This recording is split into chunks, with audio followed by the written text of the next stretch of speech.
Que tal, pasariño? Como pasache a noite, Se o venres anunciábamos que a curta chantadina As almas do Fental, dirixida por David Vázquez, era unha das finalistas na 11ª Mostra de Cine Rural de Dos Torres en Córdoba, hoxe temos que felicitar o equipo da mesma, porque resultou ser a gañadora do certame. O feito de que esta obra audiovisual levase o primeiro premio por parte de todo o xurado de forma unánime é algo que sorprendeu ao director cando descubriu a noticia. Bueno, pois sinto este raro porque nunca me pasou tal cousa, non? Entonces, bueno, foi así casi sin querer porque a verdade é que non contaba con isto, entonces, bueno, pois onte, pois, mirando en internet, iba a mirar as finalistas para ver se as podía ver en internet, que quería velas, non? E de repente vin o fallo abaixo, e vin Almas de Fental primeiro, e dixen, hombre, pois mira tú, unha alegría, claro, para todo o equipo, que iso é o primeiro que quero agradecer a todo o equipo que fixo posible as Almas do Fental, e por eles. David Vázquez resalta este traballo en equipo e a historia contada nas Almas do Fental. Entre todos os seus proxectos audiovisuais onde destacan Empantanados e a película documental recentemente estreada Asolagados, o director recoñece ter un cariño especial por esta curtametraxe. É o que máis me gusta, non? Bueno, porque, bueno, fomos capaces de resumir en moi pouquiño tempo moita cousa, non? Entón, bueno, teño un cariño especial, non? As Almas do Fental. Pero, bueno, tampouco non é que sea o mellor traballo, non?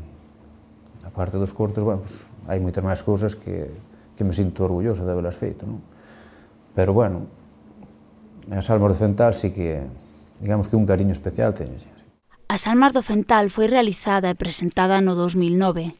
A pesar de ser finalista en diferentes festivais nacionais e internacionais en Cuba ou Chile, ser preseleccionada para os premios do audiovisual galego Mestre Mateo e proxectada en 300 centros escolares, o cineasta chantadino cree que agora non ten moitos festivais aos que acudir, xa que piden unha data concreta de realización e espera aprender desta experiencia para os futuros proxectos. O problema que se tuvo cas Almas do Fental, pois igual foi o que foi a distribución, non? Que non foi a correcta, pois porque non hai tempo, non hai... Entón, bueno, ás veces, pois, quedache esa, bueno, pois, digamos, non? Esa pena, non? Por non dar máis, a mellor máis difusión e ir a máis festivais e a máis sitios. Quizás eso sea o, bueno, pois, o defecto que tuvo este proxecto, non? No caso deste, pois, claro, o problema é que agora os festivales e todo eso, pois, normalmente poñenche unha data de realización do traballo, non? Neste caso, pois, claro, ao ser do 2009 hai poucos, non hai moitos certames que te deixen participar, non? Neste caso, pois, sí que nos deixaron participar, e, bueno, pois, a partir de agora, pois, aprenderemos destes erros e intentaremos darlle máis difusión e chegar máis alá. Na mente do director xa hai ideas novas para levar á pantalla. Unha curtametraxe relacionada co río Miño que xa quería facer antes de Asolagados e que ten pensado gravar unha vez remate coa difusión e coas proxeccións do documental.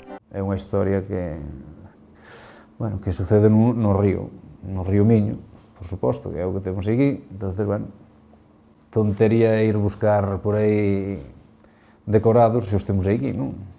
Aquí temos moito que explotar, entonces aproveitaremos ao máximo, non? Hasta que podamos, hasta que haxa forzas, pois iremos buscando os recunchos que haxa por aí para poder gravar algo. Pois seguiremos atentos aos pasos que dá David Vázquez e desexámoslle moitos éxitos a él e ao seu equipo para este e futuros traballos.